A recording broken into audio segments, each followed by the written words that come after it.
ഇന്ന് മണിക്കുട്ടൻ്റെ സ്കൂളിൽ യൂത്ത് ഫെസ്റ്റിവലാണ് കേട്ടോ.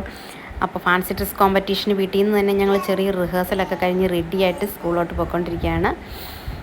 ഞങ്ങൾ ചെന്നപ്പോൾ തന്നെ പ്രോഗ്രാം ഓൾറെഡി സ്റ്റാർട്ട് ചെയ്തായിരുന്നു. ഒരു മിമിക്രി ആർട്ടിസ്റ്റായിരുന്നു വന്നിട്ടുണ്ടായിരുന്നത്, സെലിബ്രിറ്റി ആയിട്ട്. അപ്പോൾ സ്റ്റേജും ആൾക്കാരെയൊക്കെ കണ്ടപ്പോൾ തന്നെ മണിക്കുട്ടൻ ഇച്ചിരി ടെൻഷനായി അച്ഛൻ്റെ കയ്യൊക്കെ പിടിച്ച് നിൽക്കുകയാണ്. അപ്പോൾ ഫസ്റ്റ് തന്നെ ഫാൻസി ഡ്രസ് കോമ്പറ്റീഷൻ ആയിരുന്നു. ആദ്യം ഒരു കുട്ടി വന്നു, ഒരു കർഷക സ്ത്രീ ആയിരുന്നു. സെക്കൻഡ് നമ്പർ മണിക്കുട്ടൻ്റെ ആയിരുന്നു.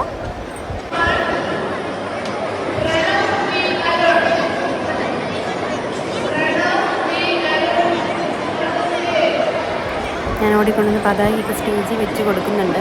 ആൾ ആദ്യം കയറുന്നില്ല എന്നൊക്കെ പറഞ്ഞൊരു ചെറിയ ടെൻഷനൊക്കെ അടിച്ചു സ്റ്റേജിൽ എല്ലാവരെയും കണ്ടപ്പം. പിന്നെ ഞങ്ങൾ ഇച്ചിരി പ്രോത്സാഹിപ്പിച്ച് കയറ്റി വിട്ടു.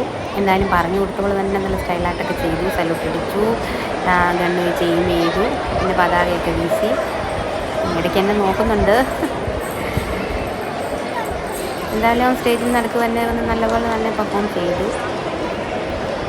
പിന്നെ പതാക എൻ്റെ കൈ കൊണ്ട് തന്നിട്ട് പിന്നെ ഓടി രണ്ടാമത് പോയി തോക്ക് കൊടുത്തുകൊണ്ട് പോന്നു. സ്റ്റേജിൽ നിന്ന് ഇറങ്ങിക്കഴിഞ്ഞപ്പം ആളാകെ മാറി.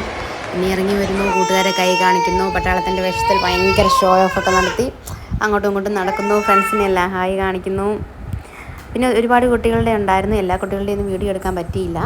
പിന്നെ ഭാരതാംബയായിട്ടൊരു കുട്ടി വന്നു. പിന്നെ ജിമ്മിൽ മസിൽമാനൊക്കെ ആയിട്ട് മെഡൽ കിട്ടിയ അങ്ങനെ ഒരു കുട്ടി വന്നു. പിന്നെ മീൻകാരിയായിട്ടുണ്ടായിരുന്നു. പട്ടാളക്കാർ തന്നെ 2 പേരുണ്ടായിരുന്നു. എന്തായാലും റിസൾട്ട് വന്നപ്പോൾ മണിക്കുട്ടന് തന്നെ ഫസ്റ്റും കിട്ടി.